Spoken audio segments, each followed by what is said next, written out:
if a system allows you to go back when you were there, you wouldn't put in the work to want to be there at the top.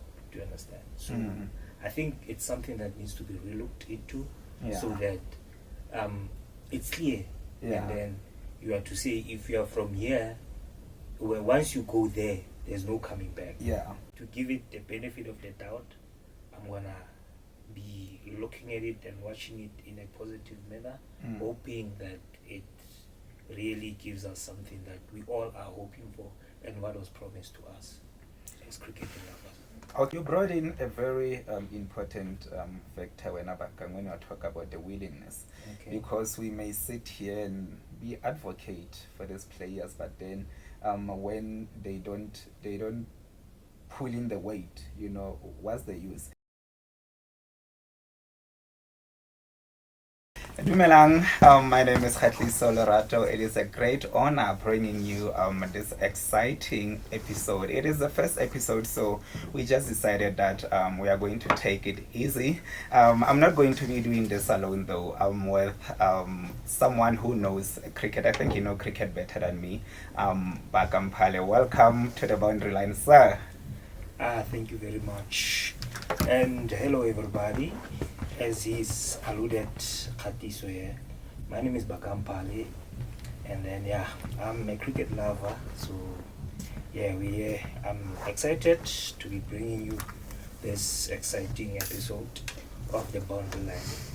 Yeah, man, and I think we should start by just giving you our background. I'm going to go first because I'm the host with the most. Like I said, my name is Kgatliso Olorato. I was born in Kanana, outside Rustenburg, and I grew up in Taung, in a village called Makhaneng. Through and through. I went to my primary school there, my secondary school there, and I also went to varsity there at Northwest University studying communication. So this is where it all started. Now, when I get to Northwest University, studying BA in communication, I approached the guy, the editor of Taung Daily News, and say, "Hi, man, can I please write something?" He said, "Okay, sure." And then that's where the journey started. I started writing for entertainment, and I also started covering events. And then as times went by, I ventured into sports, and I went on to become the sports editor, having a column there, Kgatliso Olorato. So that's how the journey started. Fast forward, I started writing about cricket on Facebook, and then in 2019, I beg your pardon, I wrote something about Dwayne Oliver going to Gold Park. Do you remember that moment? Yes, I do. Yeah, I wrote a very strong piece about Dwayne Oliver going Gold Park, and then I got a DM from a producer, Wako SABC. She was producing and he said, "We would like to talk to you about what you wrote on Facebook." And that's where the journey started for me. I analyzed for Muswedding FM, I analyzed for UFM, I analyzed for Gagasi FM, and here we are now starting the new journey. So Mr. Phale, tell us a bit about yourself. All right, thank you very much, Mr. Ramose. My journey into the cricketing world started when I was still in school. I used to play. I was a bowler, and then that's where my love for cricket started about. And then I played for about 3 seasons, and then after that it was metric time, so I had to prioritize my books over cricket, and that's where so I've always been in the cricketing sphere, and then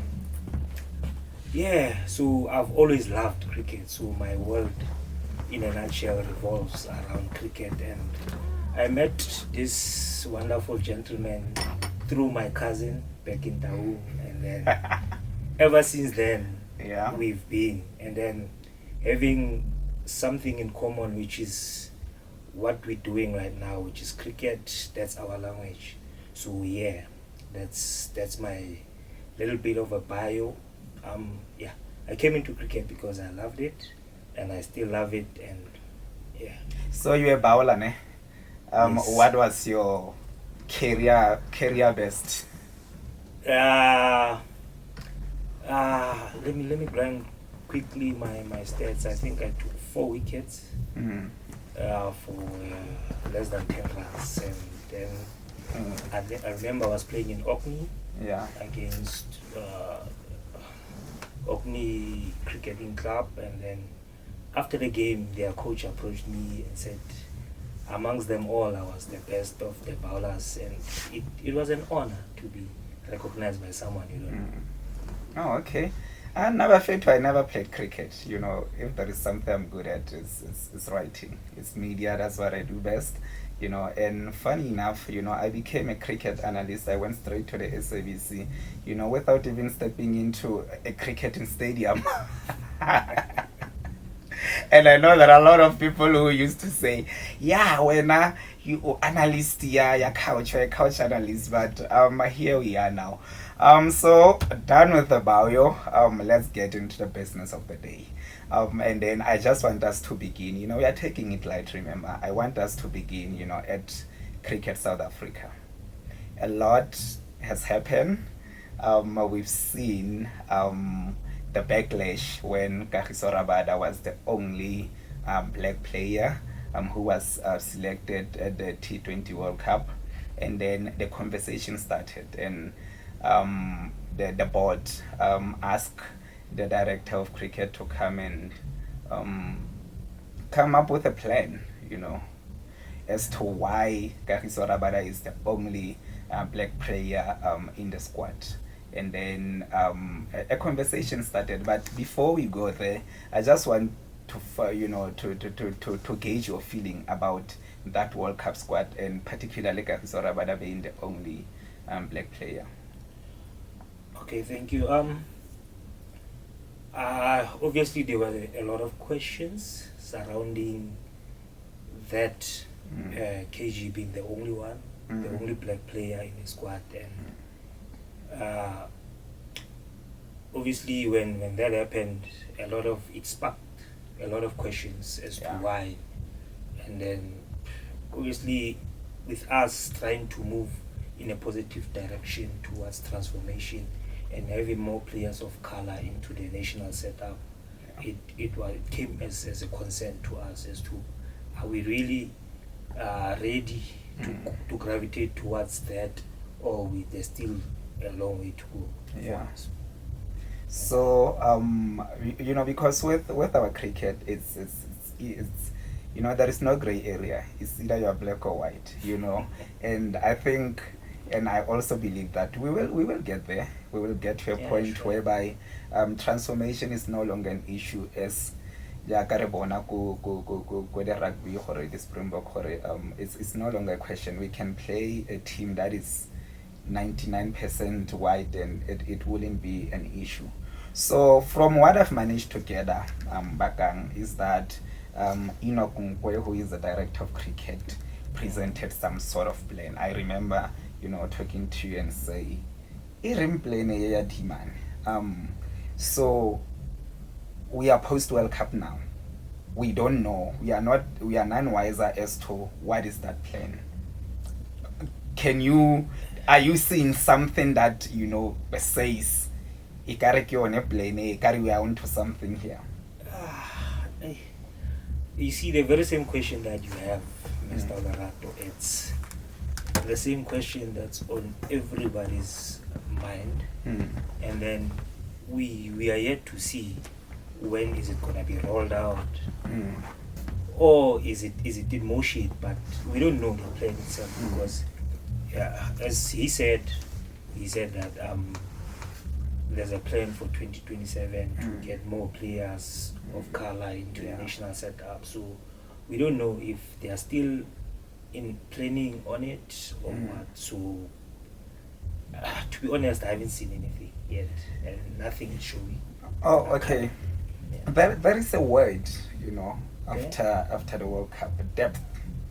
And we've seen the rise of, we've seen our SA Imagine playing, we see the SA playing, we see the under-19 playing, and, for me, it feels like, they want to open a pool by, making sure that the team is so that, at the end of the day, we can have a lot of player to choose from. Isn't that what you think is happening here? Excuse me. Partly, yes, I would believe so, but it was not brought forward to us to say, okay, the plan that we as CSA were talking about is this one. Okay, we've seen them play.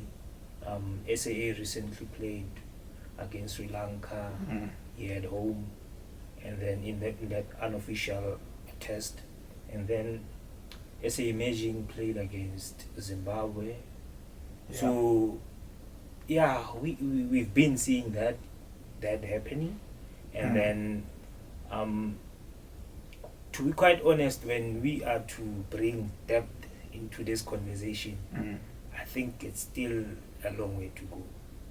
So for me to give it the benefit of the doubt, I'm gonna be looking at it and watching it in a positive manner, hoping that it really gives us something that we all are hoping for and what was promised to us as cricket lovers. Okay, we've seen the selection of, as far as the SA is concerned, the selection of Andile Semelani, Andile Mokgatlane, Mihlali Mpongwana, Luthos Pamla. Those are the black players that were selected, on the SAA squad, that lost a series against Sri Lanka. What do you think of those players, and how do you think they should be better prepared? Because reading from what you are saying, it's like, because 2027 is here and we are supposed to see black players, but just pull. Do you think that's the case? And the next question for me will be, what do you think of those guys? Did they make some sort of impression to you, playing those series? I know that some of them we watched it together. So tell me, what do you think of them and the plan thereof? To be quite honest, them being chosen, we don't know what was the criteria, but it was good to see a lot of players of color in the SAA setup, and then them being exposed to, we might put it as semi-high level of cricketing, because it's just a level below the first team. Yeah. So in terms of performances, there's really not much to write home about, because what me and you once talked about, if you remember, we said there's a lot of chopping and changing. Today they're playing, and then tomorrow it's, so it wouldn't really give you an idea, or an idea as a person of if whether there's progress or that person is performing, because today is here, tomorrow is not there. But their performance, if I were to rate it on a scale of 1 to 5, I would put it as average. Average. 2.5. 2.5. Yes. So because there's still a long way to go for them. Do we have that long way? Because 2027 is here, and I think that's what the Director of Cricket is working on.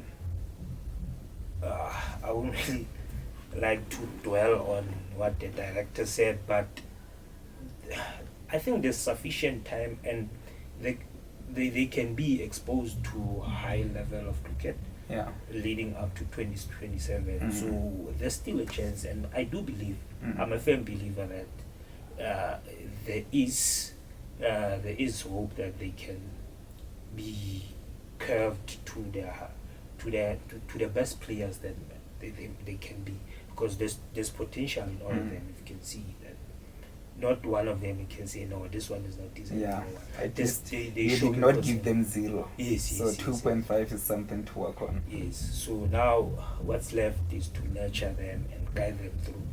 There's still spaces to be filled up so that they become complete players. So, as someone who played cricket, that's the reason why I think I brought you to this podcast, because you are bringing that element of a player. It's well and good for me to sit on this couch and say, yay, there's a criticize, but now I have to bring you someone who actually played cricket and understand the technical side better. Yes. If we are to be given 3 years as a coach and to work on a plan to develop those players, what will that plan look like? Because hearing from what you are saying no, 3 years is not bad. It's doable that we can have players of color, leading to. So if we were to be given that task to make sure that working on your Andile Semilani, your Mihlali Mpongwana, like all those guys who I spoke about. What will that plan look like? I know it's a tough question, but try to. Anyway, to answer you, Kgatliso, I believe, me being someone who has been coached before, right? There's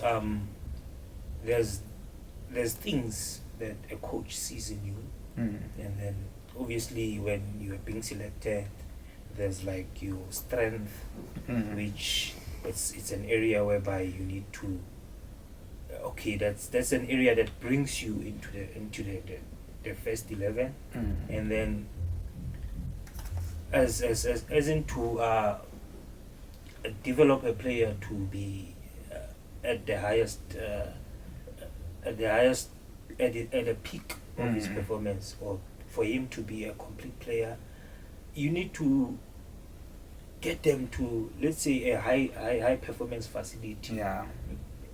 Maybe if you set up that, I would go to their franchises, and then present the plan as to say every trimester I would request certain players to come, and then we check up on their performances and what is their weaknesses and which areas needs to be improved on themselves, right? Because I believe that for one to be a complete player, right? Yeah. You would have to focus more on his weaknesses, so that when he conquers that, then you've made a beast out of an animal. Yeah, you can say that, but I mean, the weaknesses, when you conquer that, then that's when now you become a complete player. Okay. So, so what you are saying is that because we have a high performance center, I believe it's in Pretoria. Yes. They go there once in a while. We don't know what they are doing there. Yeah, even the Proteas before they left yesterday. Yeah, right? they left yesterday. So from the 12th to the 14th, they've been there. Yeah. So you say your plan look like this. You go to the franchise and say, I'm going to be needing these players. Yes. And then you tell them that every trimester I'm going to need them, and then they're gonna go to a sort of camp, there, and then you're going to work on their strength and their weaknesses. Yes. And then for you, that's do you believe that by 2027 we'll have a better looking squad? I believe so, because by then, if a player is willing and putting in the work, there's no way you can go wrong. I believe so. If the attitude is there, the willingness is there, and they're putting in the work, you can never go wrong. Yeah, because from my side, if I'm to take a player, or I'm taken as a player to say, go and do this, if there's a program that's existing, I mean, it makes things easier for myself. It makes things easier. You just have to pitch the and give you 100% only. Yeah, That's all. because so you brought in a very important factor when you talk about the willingness. Okay. Because we may sit here and be advocate for these players, but then when they don't pull in the weight, what's the use? Because there was this one time, I think at the beginning of the year, I was watching a podcast whereby Tandon Dini was featured, and I remember the host of that podcast, were asking him, Emuna, you've been playing in the franchises, why haven't you reached that the Protea level? And he was so truthful in the way he answered that question. He said that, I went to Durban, I mixed up with a lot of people, I was going out, almost every night, and I was doing all those fun things that contributed to me being where I am today. So I believe that the fact that you brought into the table is very important, because the willingness has to be there. You shouldn't Absolutely, want to absolutely, go absolutely. there and play there by the virtue of the color of your skin. You also need to put on the work. So when we are closing this thing, this topic, Bakang, and we move to the next, Yeah. is SAA, SA Imaging, and all those things that we have working. We have the SAA, we have the SA Imaging, we have the under 19, we have all of those. We have the Kaya Majola week, whereby the schools are playing. Are those system working? Are they feeding to the Proteas well, or at it should? Oh well, no doubt, man. I don't know. It's this system of schools taking elite players, if I can put it like that. It's like one brilliant player, and then they take him on a scholarship. He goes and plays there. So I don't think we're getting like the raw talent. I believe if there can be a program to go to the schools, because the hubs, for me, if you don't go to them, they never come to the people. So there's still a lot of raw talent out there in the streets, in the location of brilliant players wanting to play, talented players. And remember, on the streets or in the location, you everything you teach yourself. It's self-taught. So imagine if you are to have someone who's mentoring you, someone who's guiding you, what of a player you can turn out to be. So I don't believe that the system is feeding enough, because I think it's metered to one player at a time. But we saw in the under 19 World Cup, we saw Kwena. Luandri Proteas. Yeah, okay, those ones in that department, at least there is hope. And then a few have played. They were called up in the Proteas squad, excuse me. And then the SAA and the SA Imaging, they keep on recycling players. If I'm to put it as blunt as I can, they keep on recycling players. And then I think for me, if a system allows you to go back when you were there, you wouldn't put in the work to want to be there at the top. Do you understand? So I think it's something that needs to be relooked into, so that it's clear. And then you have to say, if you are from here, well, once you go there, there's no coming back. We accept that maybe you are not, because players like Okaya Zondo, Tony Dizozi, Kyle Verreine, they're always imaging a Proteas go back. So I can understand, because I believe in the SAA, you can just, if a player has been injured or they've been out or form for some time, but you need him, at least you can just take them there for game time, so that they get back into the groove. I believe that's something that could work. But from emerging to A to the Proteas and going back again. You understand? It takes a lot. It takes a lot because it presents to me of something of a chaos. You can't move from preschool to primary, Yeah. go back to One preschool zoom again. crash. Out to low crash were easy. Yeah. You go to primary school, then high school, and then so forth. Okay, I so think Kwena Mapaka, Nglaba Peter, Jason Smith, I think for me so far they are the highlights of this season. You know, the cricketing season. We've seen Kwena Mapaka, you know, he got a baptism of fire in the first game.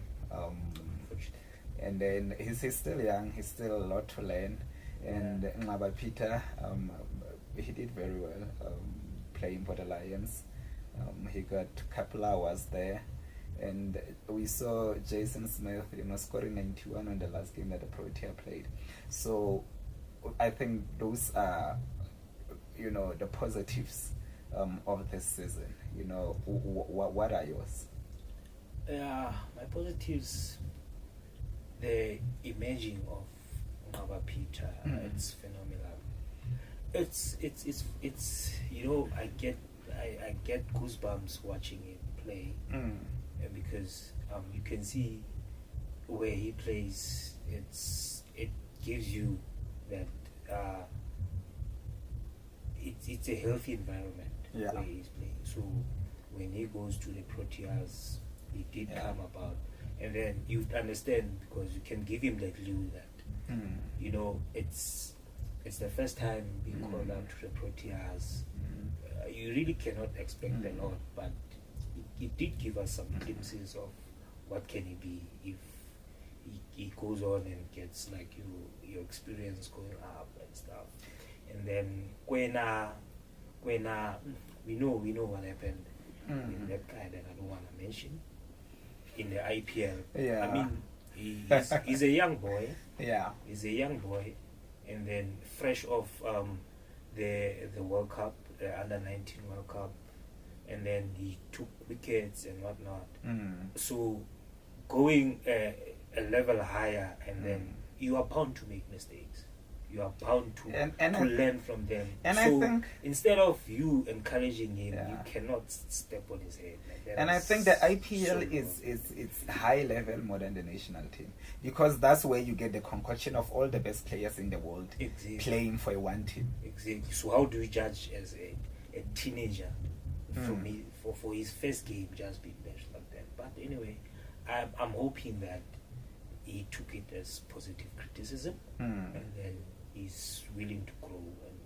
And so far I don't think it has hampered his progress or his playing, because he's currently playing was in the T20 challenge. So it's quite good for him. For me, there is this guy, Jason Smith, man, that was beautiful to watch. That was beautiful to watch. First game he got there, didn't do much. I'm sure he was livid. But second game he was given another chance, and then he said, I'm here to compete, and I'm here to compete for my place, which was a beautiful thing. I enjoy seeing players compete, so that when you are a coach or a selector, you know what you're gonna get a headache selecting your first 11, which, you know, competition is something healthy. that's healthy. And then it's something that should exist amongst. So moving right along, the Protea will be playing Bangladesh on the 21st. That is a test match. We've seen already our captain, man, is not gonna be there because of injury. And then let's just go, you know, right on the bat. The selection of Deval Brevis, for you, do you think it's a 6 or it's a 4? Remember, we are on the boundary line here, so we want to gauge if that one is out of the park or... For me, I think it's a close one, but it's a 4 for me. Oh, okay. And for me, I'm saying I think it's a 4 also. It doesn't go all the way because for me, when I look at the selection, it's not like for like. You know, a player of Themba Bavuma, you know, even though people are complaining that he's not scoring too much runs and stuff like that, but he can hold an inning together to make sure that the team goes to a very reasonable or competitive score. And then we have Dibal Brevis, whom we know that he like to smash the ball all over the park, and now he's going to be playing a test match, which is a game that requires patience. And for me, that replacement for me is it's definitely a 4 because I would have hoped that they brought someone who play a similar game like Themba Bavuma to bring, because we know that we have this tendency of falling, collapse. We collapse so many times, even during this recent series that we played. So for me, let's just hope it works. It's one of those. But I think Brevis soon a bowler this other time and he got 4 wickets. Yeah. I was about to go there to say. I didn't see that coming. Okay, tell me what you think about it. No, I agree. I'm in total agreement with you. It's not like for like. But in the past years, he was lauded as the next big thing. The next big thing, right? Did he live up to the expectation? No. Okay. But that's a conversation for another day. Yes. But he played in the recent SAA, and then you did see that the boy is coming. You can see the talent is still there. It's not gone, because you can never take talent away from him. But my issue with him is that there's nothing wrong with him, but there's this thing that I think we lack as a nation, as Cricket South Africa, right? To nurture talent, man. You see this young thing, and then you make a big hoo-ha about it. We hyped it too soon. Yeah, and then you don't water it to grow to be this thing, this strong thing, plant that you want it to be. You understand? When you see the flower, you say, okay, that's good, but you don't look out for the stem. That's the thing. So I think it's me giving him a 4.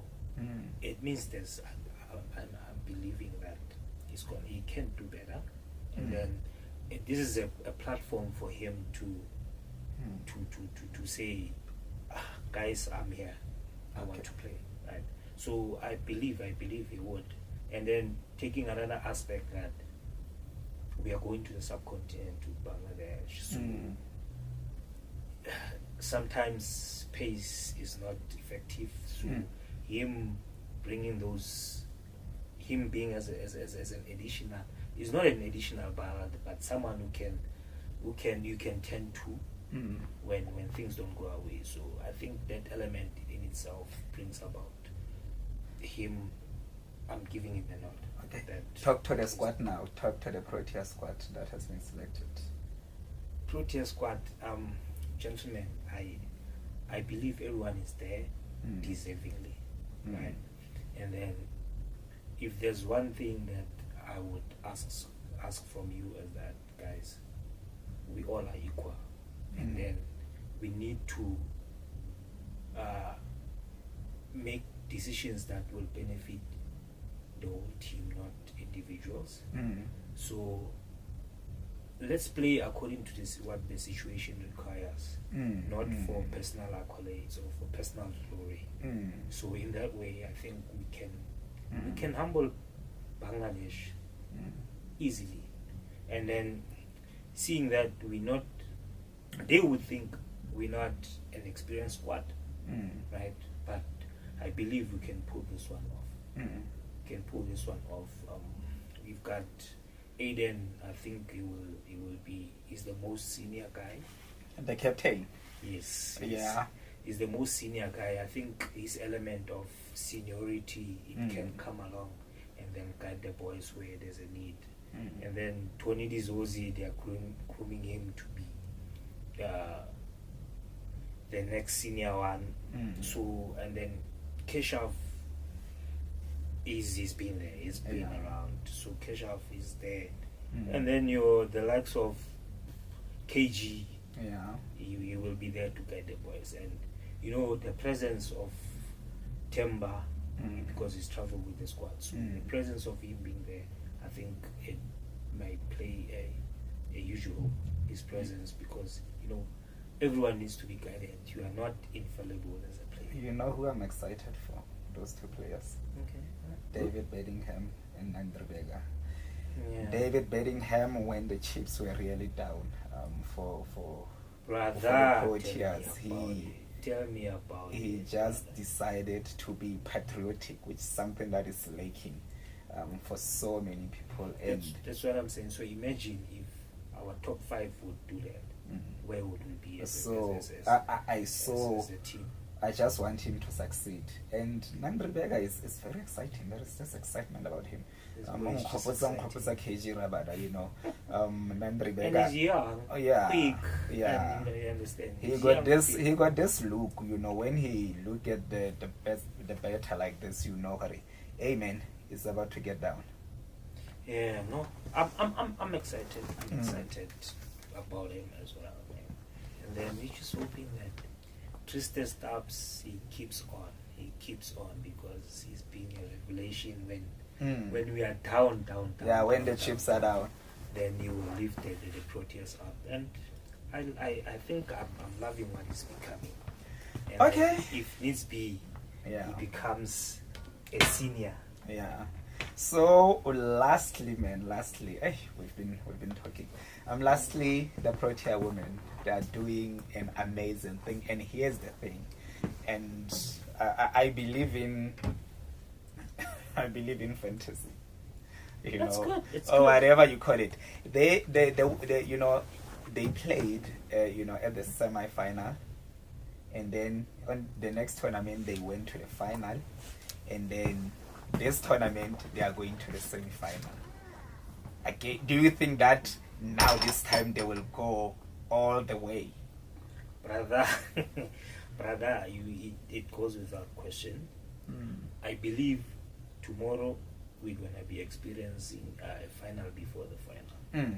Because remember, Australian women are the defending champions. And yes, and they're unbeaten in this tournament.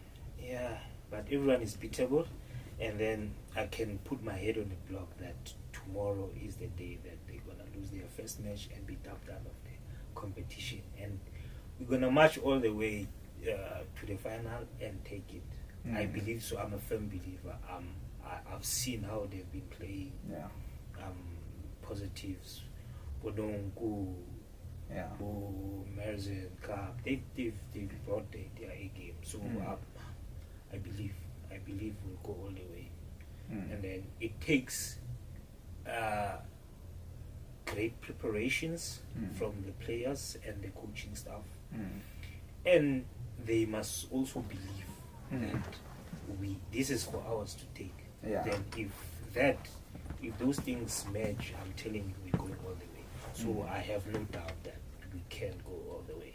So we've seen the introduction of Paul Adams as the spin coach, and he's not just a spin coach. On the last game that the Protea played, he wrote something because he's sort of a motivator in the team, and you can see that element that there is this belief because we've knew the likes of your Lola Forfalt, your Maris and Cubs and the likes, but then Bona didn't declare. But then we've seen a lot of players emerging, and then I don't know if I will be able to see this. He wrote something that goes like this: stay in the game. He say, future terms, wish, hope, and fear. All we have now, right here, the ball we face, a change, a test, a rhythm, or our best. You know, I think we will make this thing available. He wrote a very beautiful poem about the Protea women staying in the game, and you could see that, you know, at the beginning of the game, you know, first ball we took a wicket, and for me, I started believing that they will not, the opponent will not even going to reach 60 runs, but then there were those times where things almost went pear-shaped. But I think this was of Paul Adams really played a significant role in making sure that the girls really do stays in the game. So you called it, you are saying you are going all the way? Yeah. Okay. I also believe that we are going all the way. Look, man, with the likes of your Paul in motivating the girls, man, you know, Paul was the greatest player, and then he's doing, he's imparting whatever that he had, he knows to the girls, and then it's showing, and you can see the girls, the mood, the belief is there, and then with him being there, and then being as a peer to them, so it really gives them that, just to say, you know what, girls, you've got nothing to lose. This is for you. This is yours to take. So it's good to have them in the squad. And yeah, man, as I'm saying, we are going all the way. I'm saying this now live on this podcast that the 2024 Women's T20 World Cup is going to be lifted by the Proteas women. So when I wake up in the morning, lastly, you know, when I wake up in the morning, I woke up to the emails, you know, the invitation to watch, guess what, the Northwest Dragons and the Lions. And and then, although you have a background because I've known you from Taum, but Yes. So I'm going to bet you. I want you to come with me to Potchefstroom on Saturday so that you can see the best of Northwest. I have a last word on that. Okay. You are saying you're gonna beat me. It's fine. I cannot dispute your opinion. Because it's an opinion. But we are leading the log. That's fine. You're unbeaten, which is good. At least we are going there with the, to do what? You are going there to do what? To go collect our win against the first time. So that's not up for debate. We are there. So we're gonna be the ones to inflict that first defeat to y'all. So yeah. We have a day. Okay, no, that's okay. Ladies and gentlemen, that was it, the first episode of The Boundary Line. You can get in touch with us on our different social networks. I am at Kgatliso Olorato on Facebook, Twitter, Instagram, TikTok, and you are? Thank you, ladies and gentlemen.